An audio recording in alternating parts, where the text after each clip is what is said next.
युधिष्ठिर का वो अधूरा सत्य। महाभारत के पन्नों में युधिष्ठिर को सत्यवादी और धर्मराज के रूप में जाना जाता है।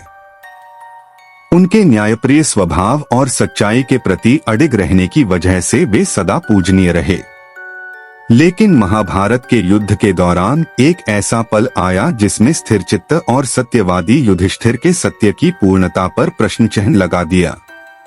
यह घटना उस समय की है जब द्रोणाचार्य युद्ध भूमि में अपराजय बने हुए थे।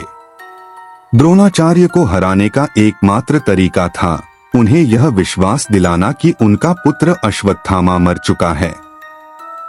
इस युक्ति का सुझाव स्वयं भगवान श्री कृष्ण ने दिया था। योजना के अनुसार भीम ने एक हाथी को मारकर उसे अश्वत्थामा नाम दिया और घोषणा की अश्वत्थामा मारा गया। लेकिन द्रोणाचार्य को यकीन नहीं हुआ। उन्होंने सत्य जानने के लिए युधिष्ठिर से पूछा, क्योंकि वे जानते थे कि युधिष्ठिर कभी झूठ नहीं बोल सकते। युधिष्ठिर ने कहा, अश्वत्थामा हतो हतः नरः व कुंजरो वा। अश्वत्थामा मारा गया है, चाहे वह मनुष्य हो या हाथी। लेकिन श्री कृष्ण के आदेश पर युधिष्ठिर ने नरः व कुंजरो वा का उच्चारण धीमे स्वर में किया, जिसे द्रोणाचार्य नहीं सुन सके। उन्होंने समझा कि युधिष्ठिर ने उनके पुत्र अश्वत्थामा के मारे जाने की पुष्टि कर दी है। यह सुनकर द्रोणाचार्य ने शस्त्र त्याग दिया और पांडवों द्वारा मारे गए।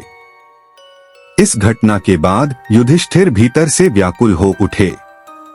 उन्हें महसूस हुआ कि उन्होंने अपनी वाणी में सत्य का उचित उपयोग नहीं कर धर्म का पालन नहीं किया। उनका विश्वास था कि सत्य केवल पूर्णता में ही धर्म बन सकता है। उनका यह अधूरा सत्य उनके माथे पर एक कलंक बन गया।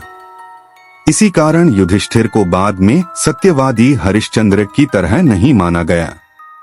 उन्होंने महसूस किया कि परिस्थितियों ने उन्हें सत्य की उस संपूर्णता से दूर कर दिया जिसे उन्होंने हमेशा संजो कर रखा था।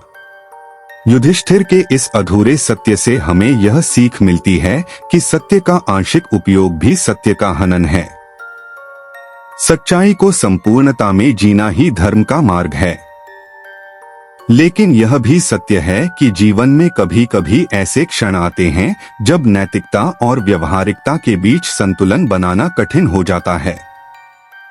युधिष्ठिर के इस अनुभव ने हमें यह शिक्षा दी कि सत्य का पालन आसान नहीं है और जीवन में कई बार सत्य और धर्म की परिभाषा परिस्थिति के अनुसार बदल जाती है। लेकिन सच्चाई की शक्ति वही है जो हमारे अंतर्मन को शांत रखे।